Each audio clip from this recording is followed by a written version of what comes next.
Hey everyone, I just woke up this morning and figured I would start Saturday? Saturday with an update.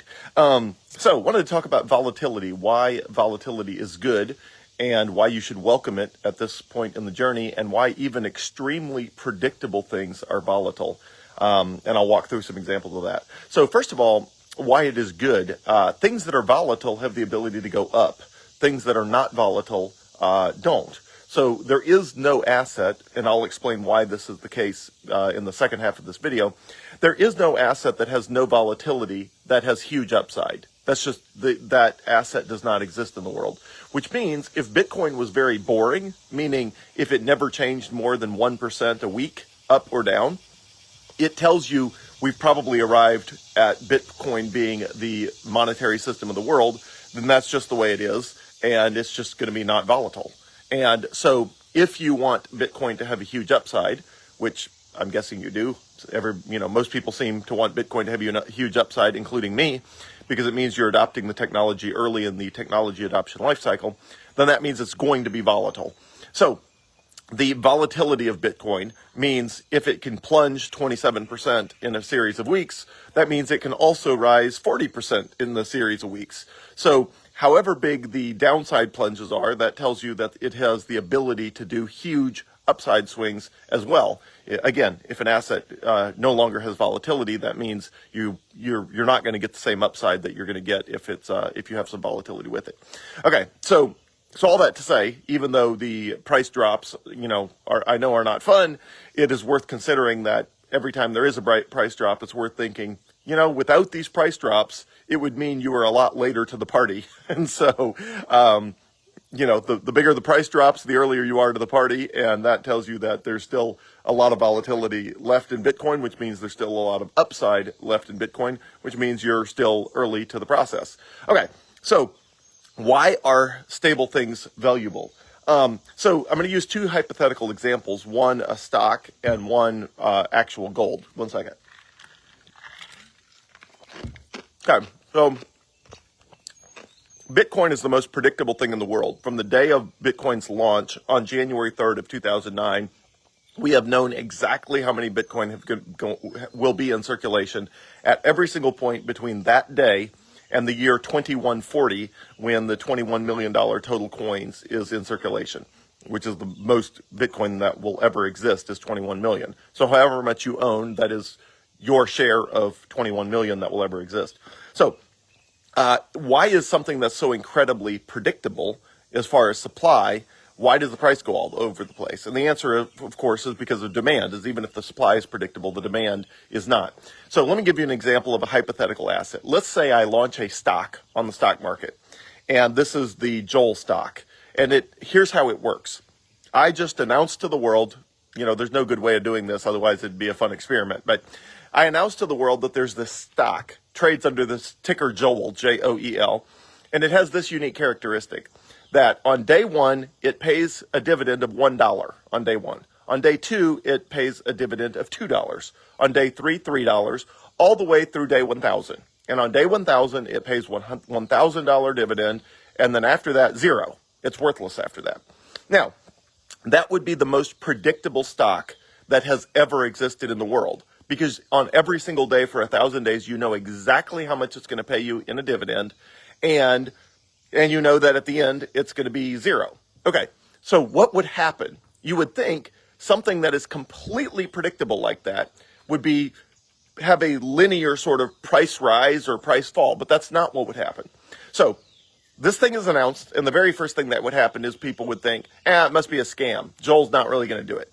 And so, but somebody's going to come along, and they're going to pay 50 cents for this stock that is going to pay $1 on the first day. Right before it even launches, somebody's going to pay 50 cents for it, thinking maybe I'll get lucky and he will pay $1 on the first day. Okay. So then I pay $1. So now you have a stock that should be worth at least $1, but it's trading at 50 cents, right? Because people are not sure the dollar will get paid. Well, as soon as the first dollar gets paid on day one, speculators are going to jump in, which, there's nothing wrong with speculation. And in fact, all investing is speculation to some degree. And somebody's going to jump in and say, wait a second, if he paid $1 on day one, I'll bet he's actually going to follow through with $2 on day two. And so what's going to happen? Well, somebody's immediately going to bid the stock to $1.50 or $2.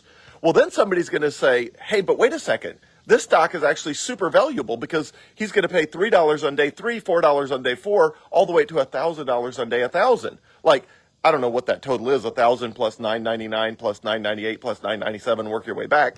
I don't know. Say it's $1 million. I have no idea what that math is. But anyway, or let's say it's 500,000. I think, what is that, 1,000 factorial? I don't know. Whatever it is. Anyway, let's call it $500,000 ballpark. So somebody's going to say, hey, this total thing is going to pay out $500,000 over the course of its life.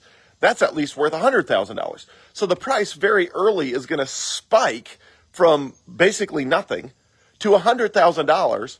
And then people are going to freak out and say, yeah, but what if Joel doesn't actually pay what he said he's going to pay all the way through day 1,000?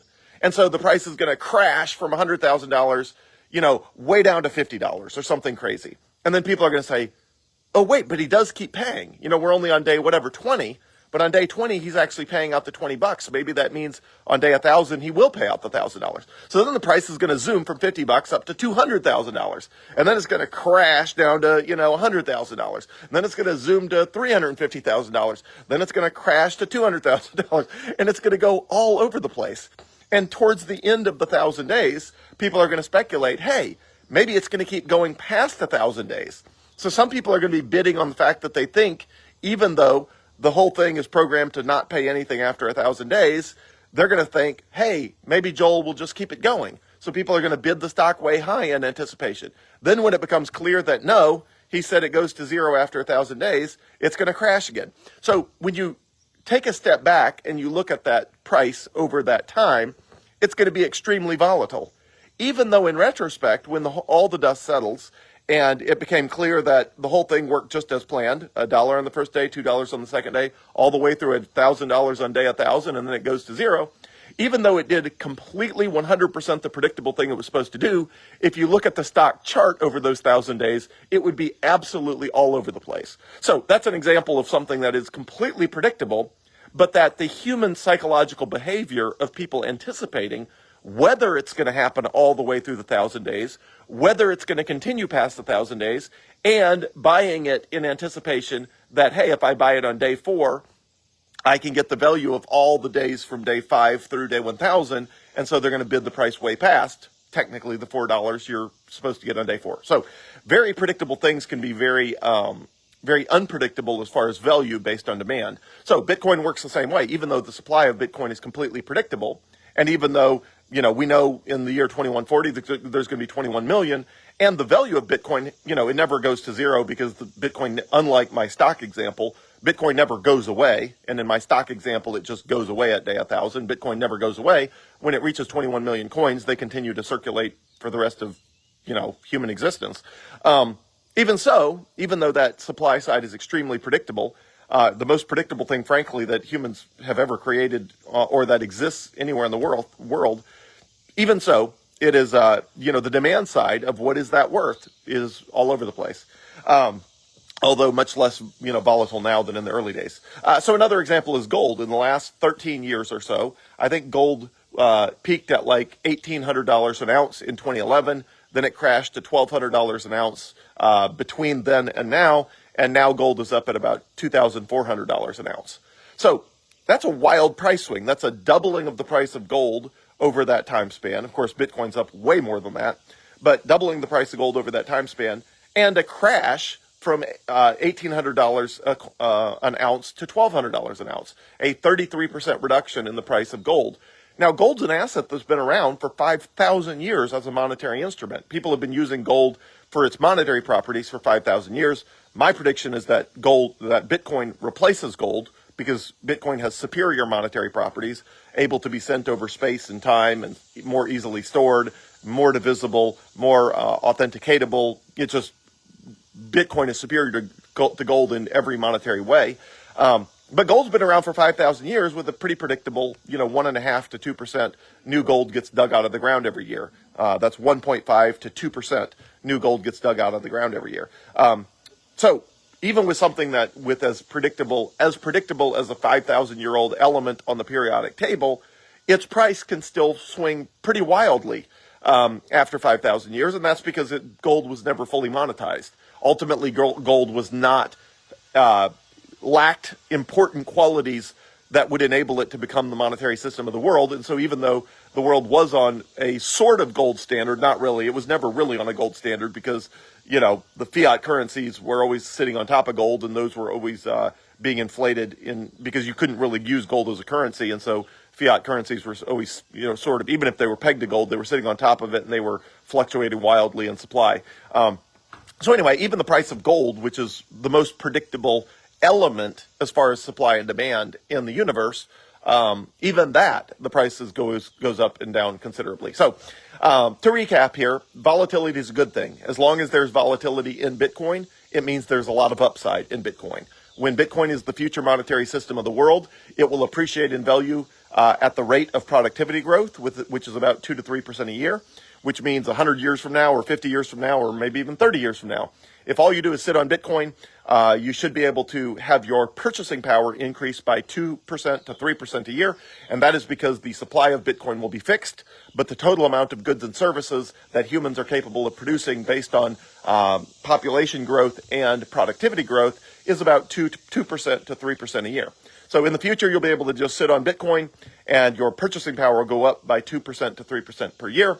And it will not be volatile at all when it is the future monetary system of the world. But that also means you're not likely to get upside of greater than 3% a year. Again, after Bitcoin is fully monetized, it is the world reserve asset. Everybody uses Bitcoin for everything, and everybody's forgotten about this whole fiat currency experiment that we temporarily got sidelined into for the last number of decades. But that's decades away. Until then, you should welcome the volatility because it means there's huge upside. And, there will continue to be a volatility in Bitcoin until it's $1 million per coin in fiat terms, or some level that indicates the total value of Bitcoin in the world is a massive amount as compared to the fiat in the world, which tells you that the world is using largely Bitcoin rather than fiat. And we're still, a long way, a decade or two or three away from that. So over the next coming years and decades, there should be a huge amount of upside in Bitcoin, and the recent 27% price decline indicates that there's still a good bit of volatility in Bitcoin, and that indicates there's still a potential big upside in Bitcoin, which is, one of the advantages of holding it. So to recap, you should welcome the volatility because it means there's upside. When there is no volatility, it means there's no upside. Number two, even something completely predictable, like a stock that paid $1 on day one, $1,000 on day 1,000, and nothing after that, would be very volatile for the same reason. And even gold, which has been used for monetary purposes for 5,000 years and has a quite predictable supply side at 1.5% to 2% of new gold dug out of the ground per year, even the price of gold is relatively volatile over, the course of years or a decade or so. And that's, again, because it was never fully monetized, and if gold had been fully monetized, it would that volatility would no longer be there. Anyway, the volatility means there's upside. And last point I'll point out here, I posted an image right before this video on the Fear and Greed Index. So the Fear and Greed Index is a website that tracks how scared or how fearful or greedy a market is. And that over the last month or this year, as it's gone from all-time highs to price dips, has switched from greed or extreme greed to fear. And I don't know if we're in extreme fear. Whatever the image I posted was, I think it was fear, but I don't know if it was like extreme fear or just fear. But now's a great time to buy. I think it was at a 26 out of 100, which tells you that people are, very nervous, dumping Bitcoin, and that there's a lot of fear in the market. And as Warren Buffett said, be greedy when everyone's fearful and fearful when everybody's greedy. So the best time to buy any asset is when there's blood in the streets and everyone's fearful and everybody's concerned about the future and what's going to happen with this asset. And so now strikes me as a fantastic time to buy Bitcoin. So hopefully this is helpful. Quick highlights on volatility, why it's good, and why even predictable things, including Bitcoin, the most predictable asset that has ever existed in the world, is still volatile, and why you should embrace that.